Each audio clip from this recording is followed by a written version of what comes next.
Hey guys, Kiwi here. So it's been a little while since Better Call Saul has concluded, but there's still a handful of unanswered questions from throughout the series, and more specifically, the final season. In this video, I'll discuss these unanswered questions and speculate on the potential answers to them. Warning is spoilers for Better Call Saul, Breaking Bad, and El Camino, but first, let's hear a word from today's sponsor. This video is brought to you by Manscaped.com. Christmas came early this year because I just got gifted the new Perfect Package 4.0 by Manscaped. These products are all made specifically for men, which is why it makes for the perfect gift for that special guy in your life this holiday season, so let's check it out. Manscaped created the world's first all-in-one men's grooming kit that has you covered from head to toe, literally. The Lawnmower 4.0 waterproof cordless trimmer is built with advanced skin-safe technology, which helps reduce nicks and cuts on your most sensitive areas. It has this cool LED light, which is really helpful for grooming on those cold, dark winter nights. And here's a stocking stuffer for you: the Crop Preserver Ball Deodorant and the Crop Reviver Ball Toner Spray. Simply apply the Crop Preserver after you shower for an all-day body odor protection. The Crop Reviver is a convenient spritz with cooling aloe vera to quickly refresh the area whenever you need it. Manscaped is no longer just for below-the-waist grooming. In addition to products for your face, they now have you covered from head to toe with their new improved Shears 2.0 luxury 6-piece stainless steel nail kit.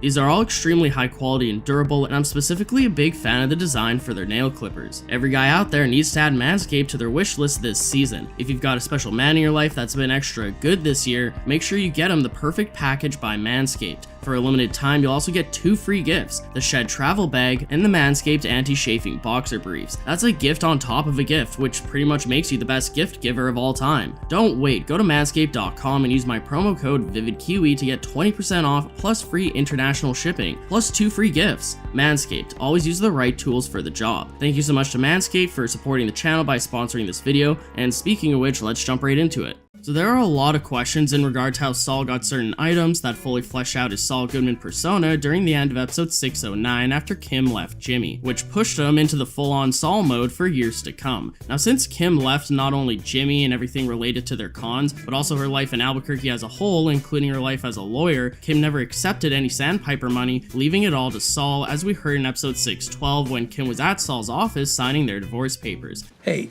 I gotta tell you, I think you're gonna regret not taking your share of the Sandpiper money.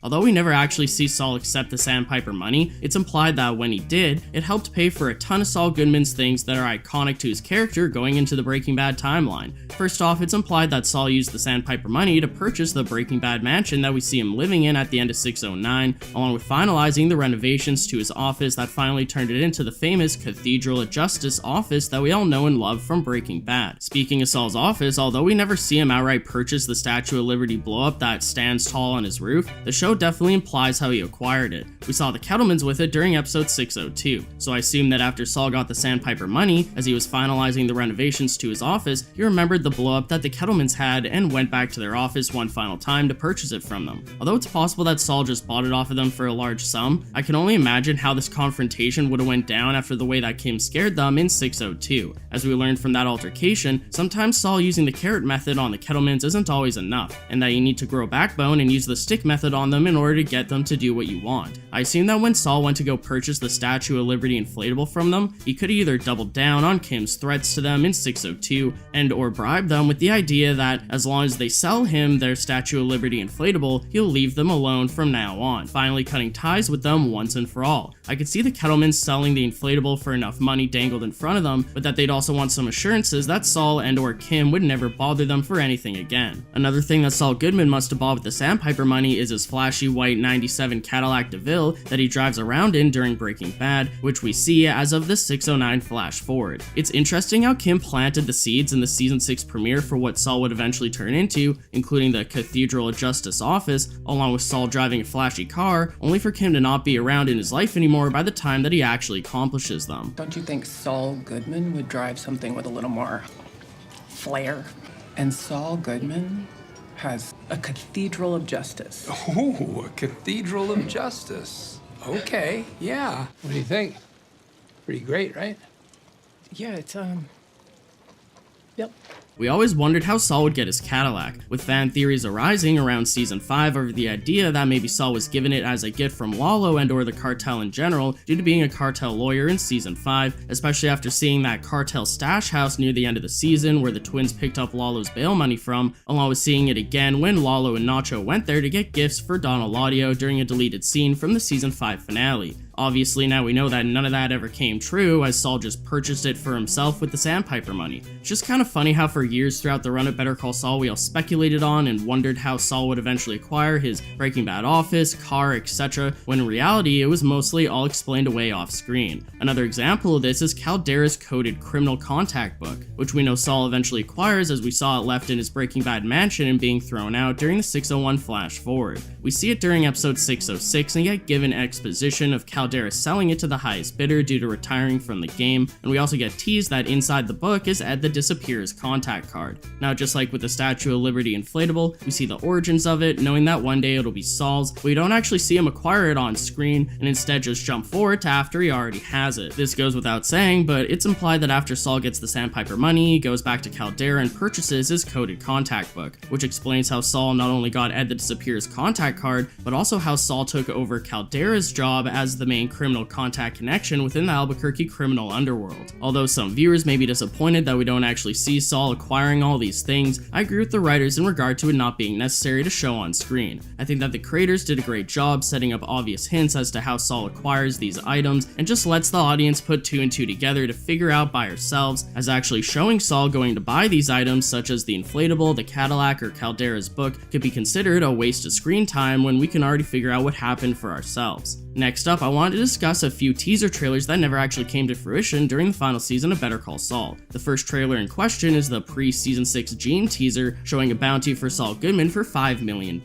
as Gene walks by and rips off the poster. Since all the other posters on this billboard are about Albuquerque, this teaser implied the idea that Gene would be going back to Albuquerque to conclude some mysteriously unfinished business, along with the fact that this very billboard could have even been in some sort of police or DEA office. Now, ever since we first saw the teaser, we debated on whether or not it was even canon. Now that the show's fully over, we can say with confidence that we never actually see this scene of Gene taking down a wanted poster of himself in the show or anything that even alludes to it. Although Gene does end up going back to Albuquerque by the end of the show, it's not by choice and not undercover. As we know, Gene gets arrested and brought back to Albuquerque to go to court by force, and it wasn't part of any pre-planned diabolical schemes that Gene has. Also, the $5 million bounty never comes into play during the show, with one of the main creators, Tom Schnoz, even confirming on Twitter that Gene never had a $5 million bounty on him in the show, implying that this teaser trailer is in fact non-canon. The second teaser trailer that I wanted to discuss, which never comes to fruition, is a 608 teaser trailer that we got during the season 6 mid-season break. This was of course right after the 607 cliffhanger of Lalo killing Howard and holding Jimmy and Kim hostage in their apartment. The 608 teaser in question shows a candle flickering with Howard's blood on it, while we hear dialogue of Kim speaking as she's being sworn in as a lawyer. I, Kimberly Wexler, do solemnly swear that as an attorney and as a counselor of this court, I will conduct myself uprightly and according to law. I will maintain civility at all times and abstain from all offensive personality.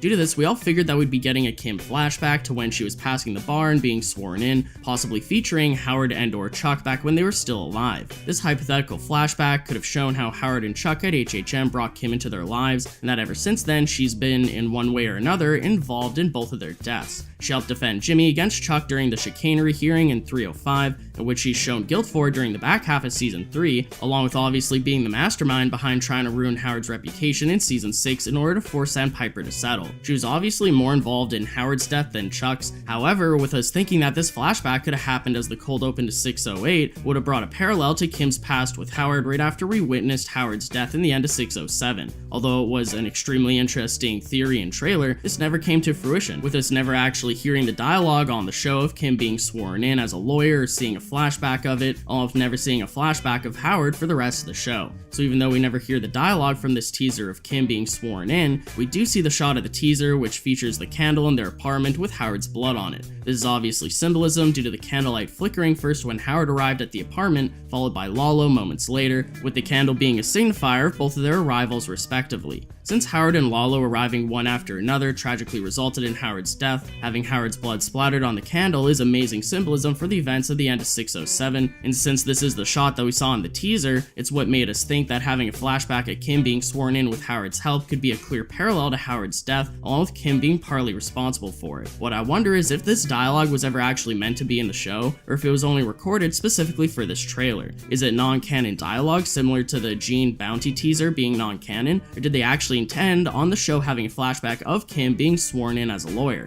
It's possible that this was intended to be in the actual show, but was eventually cut as a deleted scene. If this is the case, maybe once we get our hands on the Better Call Saul Season 6 Blu-ray and actually watch the Season 6 deleted scenes, this dialogue of Kim being sworn in could be a part of one. As longtime viewers of my channel may know, I actually have a series on the channel breaking down deleted scenes for each season of the show, so I do eventually plan on doing the same for Season 6. Now moving on, the final teaser trailer that never actually came to fruition is the final teaser trailer for the show actually, the one for the series finale, episode 613. This teaser trailer featured Jimmy Suzuki Esteem in the desert from back when Jimmy and Mike had to push it into a ditch after the 508 Bagman shootout, except the teaser trailer shows the Esteem has now become rusted over time, implying that this teaser trailer happens either during the Breaking Bad timeline or even the Gene timeline. Now during this teaser, we hear Gene out of breath trying to recite the secret code phrase to tell Ed to disappear in order to relocate and change his identity. By the way that we hear Gene trying to catch his breath while doing so kind of made us theorize that maybe Gene was on the run or even potentially in a car crash or injured somehow, implied by the flipped over Esteem in the trailer. Whereas the Kim teaser, we actually saw the shot of the candle but never heard the dialogue from it. It's the exact opposite for the 613 Suzuki Esteem trailer, where we never see the shot of the Esteem rusted in the desert, but we do hear the dialogue of Gene reciting Ed's secret code phrase, which turned out to be while Gene was hiding in the dumpster right before getting arrested. So although we never see the exact shot of the Esteem from this teaser, we do see a different shot of this Esteem at the beginning of 613 during the cold open flashback of Mike and Jimmy finding that cistern of water while walking back to civilization after Bagman. So the trailer was most likely teasing the Bagman flashback cold open, along with Gene getting caught. The only thing that slightly confuses me is the fact that in the teaser, this Esteem seems rusted out, implying that it happens in 2008 to 2010, while the cold open is obviously a flashback to right when they ditched the Esteem in the desert back in 2004 during Bagman. For this next section, we'll be taking a look at some notable side characters and discussing what their fates may have been, first starting with Daniel Price Wormald. For years now, fans have theorized that Daniel Wormald is in fact the same Danny that Saul mentions multiple times throughout Breaking Bad, and more specifically the owner of the laser tag place that Saul was so adamant about. Saul first tells Walt that he needs a Danny to operate his money laundering businesses, which means a business owner who's okay with them laundering their money through his business in order to keep it up and running. Walt shoots down buying the laser tag place in favor of buying the car wash that he used to work at, with Skyler becoming his Danny, so to speak. We also see the laser tag place when Saul is hiding Jesse from Gus and Mike at the end of Season 3,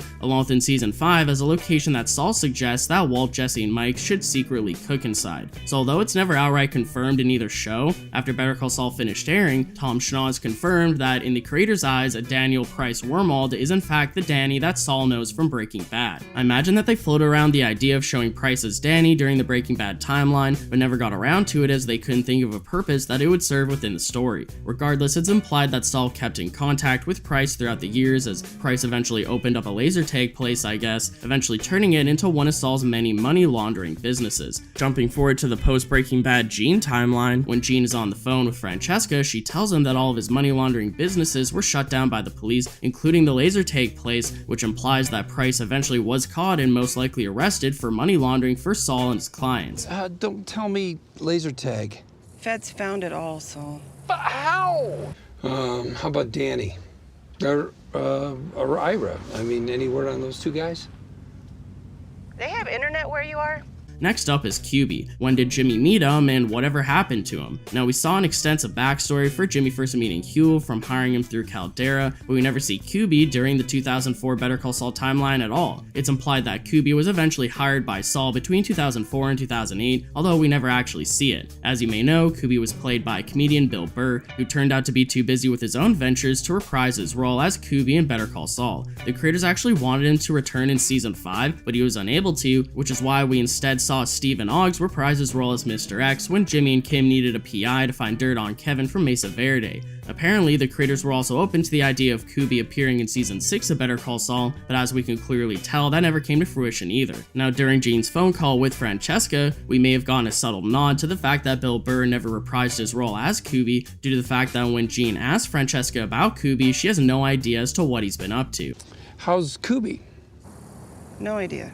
Next up, whatever happened to Jeff or Marion? Jeff purposely distracted the police, getting himself arrested in 612 in order to allow Gene to escape the house that he was robbing, and the last we ever see of Jeff is in 612 while down at the police station talking to Gene over the phone. Gene was adamant over helping Marion get Jeff out of jail, but as we know, that was overthrown over the fact that Marion was able to figure out Gene's true identity as Saul Goodman. Now, Marion had previously mentioned how she once went through a great struggle getting Jeff out of jail in the past due to getting in legal troubles when Jeff lived in Albuquerque, with that being the reason why Jeff ended up moving away from Albuquerque and back into his mother's place, well, in the first place. Now, when Marion is discussing this with Gene over the phone, she understandably gets incredibly worked up, thinking about having to go through that whole rigmarole again, as she's still paying legal fees from the last time that she had to fish Jeff out of jail. Needless to say, since Gene wasn't able to help get Jeff out of jail, I assume that Marion did sadly have to fight the legal system all on her own in order to somehow help Jeff. Since Jeff already knew that Gene was Saul, it is possible that Jeff could have given police information about Saul in order to lighten any charges against him, but nothing like that ever comes up during the series finale when Gene or Saul whatever gets arrested and goes to court, which could imply that Jeff did keep his mouth shut about his involvement with Saul from the final few episodes. I'd like to now bring up a few fan favorite side characters that never properly got closure for their characters, first with Lyle, the assistant manager of Los Pollos in Albuquerque. Although he did get a few final scenes in Better Call Saul Season 6 showing that he's still working on Los Pollos, he's nowhere to be found during Breaking Bad. Now, the realistic answer is of course the fact that the actor who plays Lyle wasn't hired until Better Call Saul, which was created after Breaking Bad, but what about the in-universe answer for the character? Well, there's two options. Either one, hopefully he could have gotten promoted to manager during the events of Breaking Bad, meaning that he probably would have gotten relocated to a different Los Pollos location to manage it. Either that, or maybe finally had enough of Gus's weird business practices and got a job somewhere else. Now, even if Lyle was still working for Los Pollos during the events of Breaking Bad, he eventually would have had to find a different job regardless, since every Los Pollos got shut down after Gus's death due to his empire being found out. And then there's Ernesto, who we last saw during a Season 4 flashback, but never actually canonically saw after Chuck wrongfully firing him from HHM after manipulating him to tell Jimmy and Kim about Chuck's recording of Jimmy's confession. I'd like to imagine that he just simply found a job at another firm, although we never hear anything about him working at Davis & Maine or Schweikart and Coakley. I'd like to personally imagine that Ernesto and Omar from Davis & Maine somehow met up and started their own legal practice or something, but that's just wishful thinking. I only bring up Ernie because I was hoping to see some sort of reprisal of his character before the end of the show, but we never got one as it clearly wouldn't have benefited the story in any way. Next up, I have a handful of miscellaneous questions that don't really fit into any given category but are still worth mentioning, so let's blaze through them quickly, first starting with Gus's past in Santiago, Chile. I'll keep this section brief as I already have a 45-minute video discussing Gus Fring's mysterious past in between Season 5 and 6 of Better Call Saul airing, and to be honest, we never really got any more information about it since then. The creators of Better Call Saul mentioned in various interviews and podcasts that they did feel the possibility of answering questions about Gus's past during the final season of Better Call Saul, but ultimately decided against it as they didn't find it necessary to the current story that they were working with. It's not always possible to tie up every loose end, and the creators liked the idea of keeping the mystery of Gus's past open-ended as it kept more of a mystique behind the character. Personally, I'm okay with not fully learning the ins and outs of Gus's Chilean past, as we got drip-fed just the right amount of info in order to speculate on it while not ruining the mysteriousness surrounding it. One major factor that makes Gus's past so interesting is the fact that it's still a mystery to this day, with the mystery box sometimes being more interesting than the actual answers themselves. Another Gus-related question is in regard to who finished the Superlab construction. In 609, we got our final Better Call Saul scene between Gus and Mike, with Gus telling Mike to find a new crew to complete building the Superlab now that Lalo's been taken care of. We know that they do obviously finish building it eventually, so it's ready to appear in Breaking Bad, but we never saw who or how it got finished. It's just another one of those things where it wasn't necessary to show on screen, as it's implied that there weren't any more hiccups with the rest of the construction. Since we can assume that the rest of the construction all went as planned without any other opposition or threats to worry about, it makes sense that Mike would just hire a new crew off screen and oversee them completing the construction by the time Breaking Bad happens in 2008. Now, as far as Ice Station Zebra and Associates go, What is Ice Station Zebra Associates? and make it out to Ice Station Zebra Associates. That's my loan out. It's totally legit. It's done just for tax purposes. It was a huge theory that Kim was actually working with Saul during Breaking Bad under Ice Station Zebra. Since we now know that Kim obviously did not have anything to do with Saul during the events of Breaking Bad, it's practically now confirmed that Saul just named his loan-out company after the movie Ice Station Zebra to pay tribute to Kim. This is because she loved the movie due to her dad and once showed Jimmy the movie in Better Call Saul Season 2. Also, Ice Station Zebra is what was written on a check that Kim had gotten from one of her first cons with Jimmy, which she kept as a memento, similar to the Zafiro Añejo bottle stopper. So Jimmy naming his loan-out company Ice Station Zebra is just another subtle nod to his conning days with Kim. The final unanswered question that I'll be bringing up in this video is the fact that we never learned which attorney Saul set Francesca up with during the 405 Breaking Bad flash forward. During that scene, there were two major Chekhov's gun details that we theorized about for years. First, what attorney did Saul tell Francesca to hire? Okay, when the cops come talk to you, and they will, what are you going to tell them? Talk to my attorney. Yeah. Tell them, Jimmy sent you.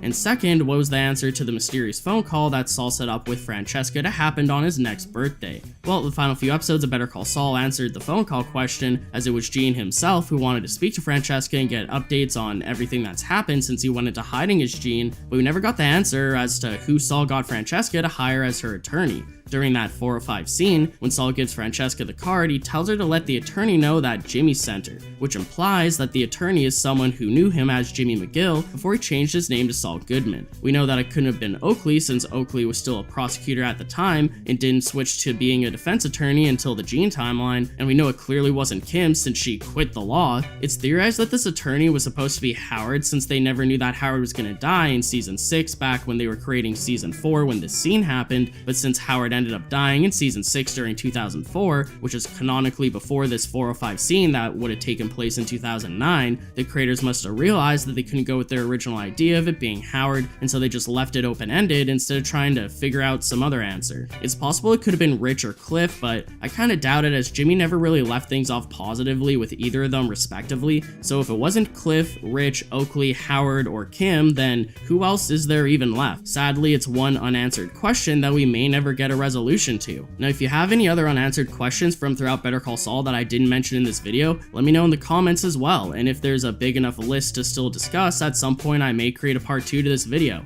I'm already aware of a few major questions from the series finale, such as did Cheryl ever take Kim to court over her confession, or did Kim ever help Jimmy find a way to shorten his sentence and get out of prison sooner than expected, but I've decided to wait and discuss those as they may be big enough topics to take up their own videos. I may also do a video for unanswered questions from Breaking Bad itself, so feel free to leave any comments about unresolved loose ends you may have for that show as well. In the meantime, give the video a like if you've enjoyed anything I've said today, and be sure to subscribe and hit the bell notification to be updated on when I post new content on Breaking Bad and Better Call Saul. Check out the Patreon in the description or give a super thanks to help support the channel financially, but most importantly, I thank you all so much for watching, especially until the end of the video, and until next time, I'll talk to you guys later. Peace out!